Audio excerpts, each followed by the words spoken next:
Good morning, everybody. You are most welcome. Probably you are expecting Mr. Islam, your English teacher, but today he is out of sorts. He is unwell, so I am here to have a class with you.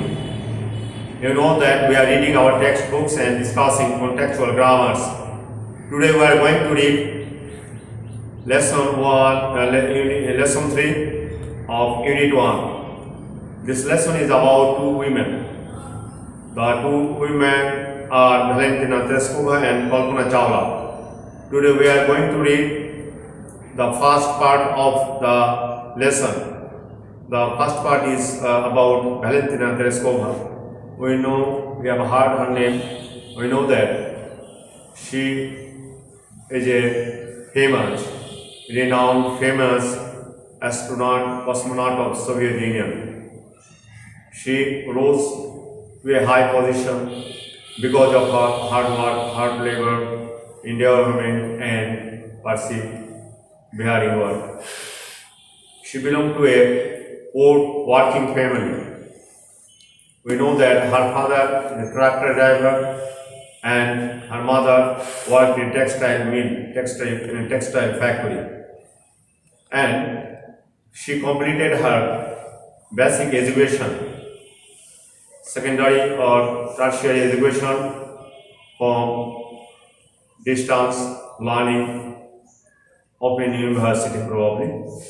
But because of her hard work, luck favored her and she became one of the famous astronauts in the world.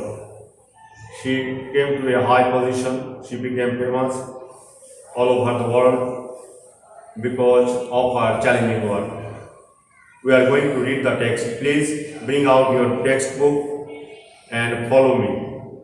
Valentina Tereskova was born in the village Maslenikov, Tudayevsk district in central Russia.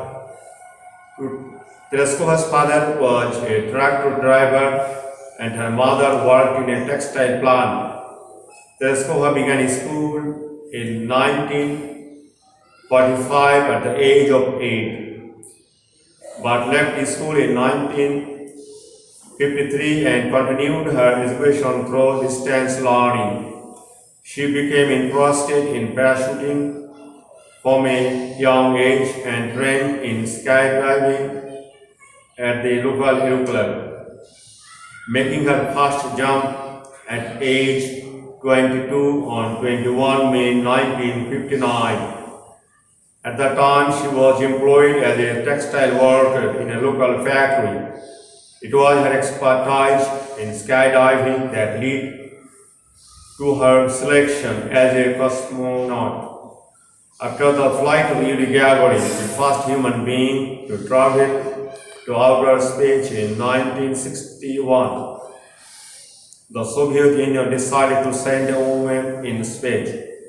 On 16 February 1962, Proletaria Valentina Tereskova was selected for his project from among more than 400 applicants.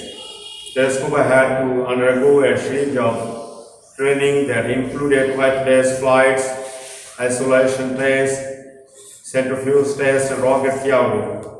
Spacecraft engineering, 120 parachute jumps, and pilot training in MiG-15 UTI jet fighters. Since the successful launch of the spacecraft Vostok 5 on 14 June 1963, Tereskova began preparing her own flight.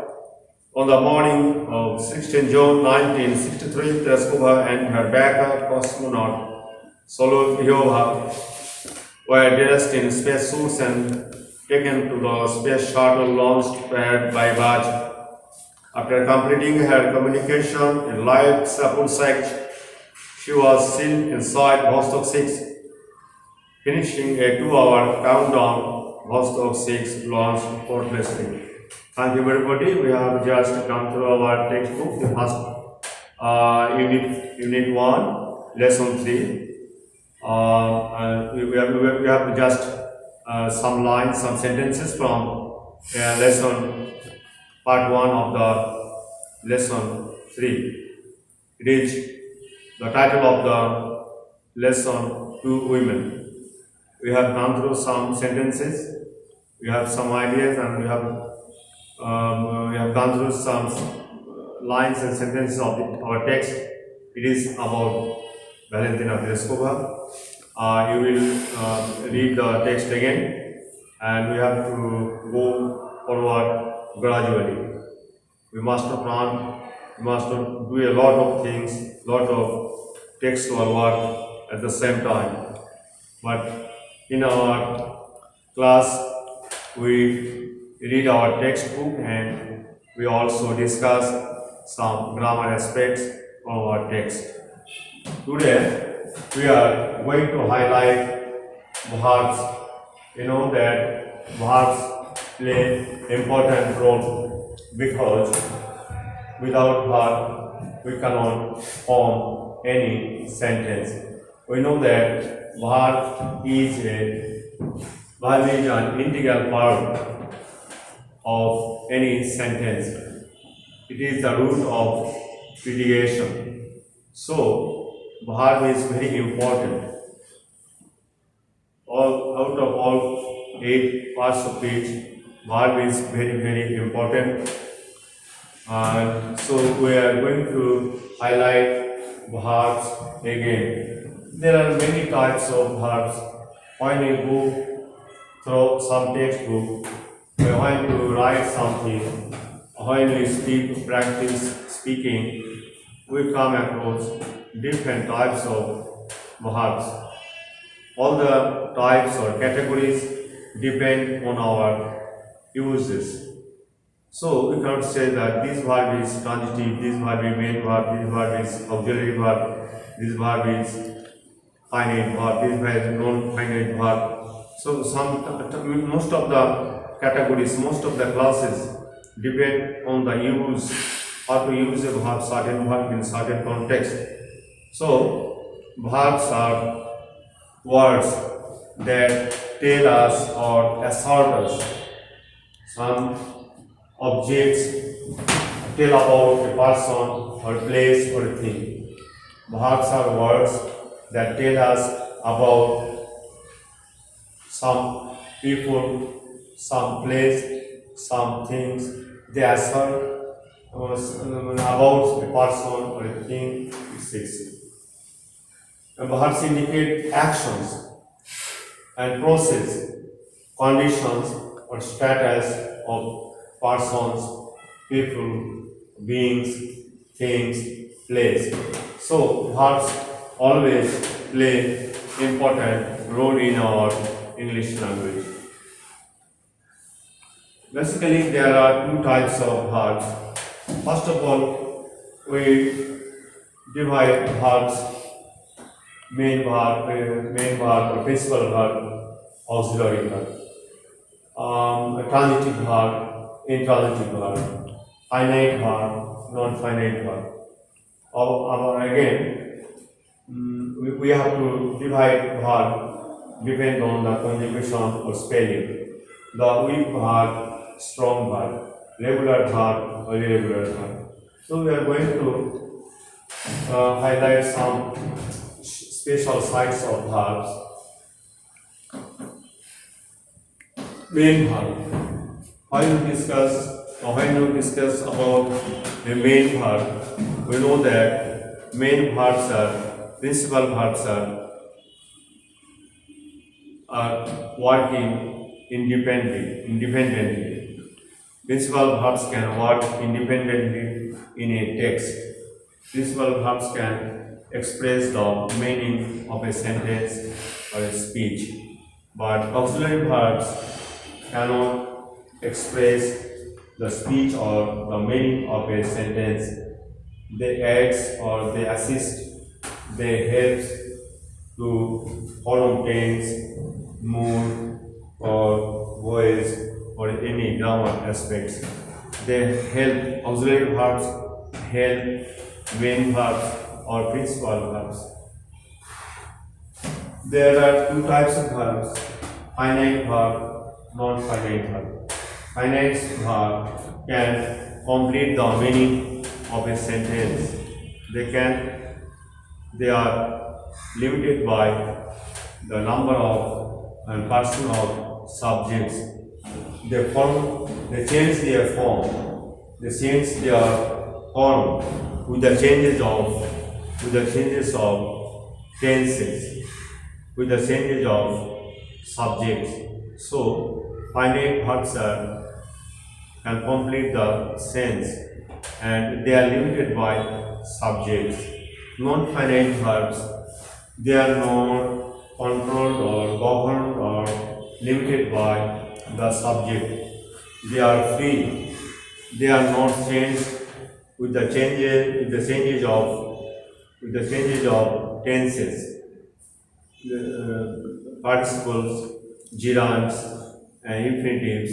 They are non-finite verbs. So in our textbook, we see lots of main verb, lots of auxiliary verb, finite verb, non-finite verb. There are two more types: transitive verb, intransitive verb. Some verbs take objects. Some verbs take object. When the action, when the action passes, when subject does not work alone, when subject cannot work alone, when subject takes the help of other object, other things, other person, or places, so when the action passes over to another object, the doer is not alone here. The doer needs the help of doing.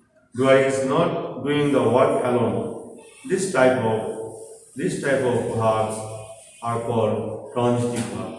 When the action passes over to other object, to other person, subject is not alone doing the work. The work is being done, or the work is being done with the help of other person, other thing, other animal. So transitive verb, subject does not work alone. It takes the help of other. So that other person, other thing, or other object is called object. So we know that transitive verbs take object after them, but intransitive verb does not take any object. In an intransitive verb, in a sentence, subject alone can do the work. The action does not pass over to anyone, anybody, anything, and any object. So intransitive verbs do not take any object. Intransitive verbs do not take any object. There are some verbs, they are known as weak or regular verbs. When we change the form of verb, when we go to the conjugation of verbs, the present form, past form, and past participle form. Present form, past form, past participle of verb. So, whenever present form, whenever we change a verb present to past or past participle, we add d, ed, t with the present form and make past participle and past form, make past tense, past form, and past participle form. These are called weak verbs. But when we change from present form to past or past participle without adding d, t, or en, these are called, we simply change the inside vowel. We only change the vowel of or letters of a word and we make past form, past participle form. These are called strong verbs. So in our grammars or in our textbook, there are lots of verbs. Every word, sentence, or every clause must have a verb, finite verb. So there are finite verbs, non-finite verbs, transitive verbs, intransitive verbs, principal verbs, auxiliary verbs, So strong verb, weak verb. There are many types of verbs. All are common in our textbook. So whenever we read a textbook, we must be careful that uh, which verb is, what is their function and what types of verbs they are, and we have to correct and we have to find out new vocabulary, new words, and new verbs, and thus we can enrich our word power. Thank you very much. We are going to say you goodbye because I am also out of sorts, and today we are not going to make our class a long class and it's a boring class. Thank you everybody. See you again.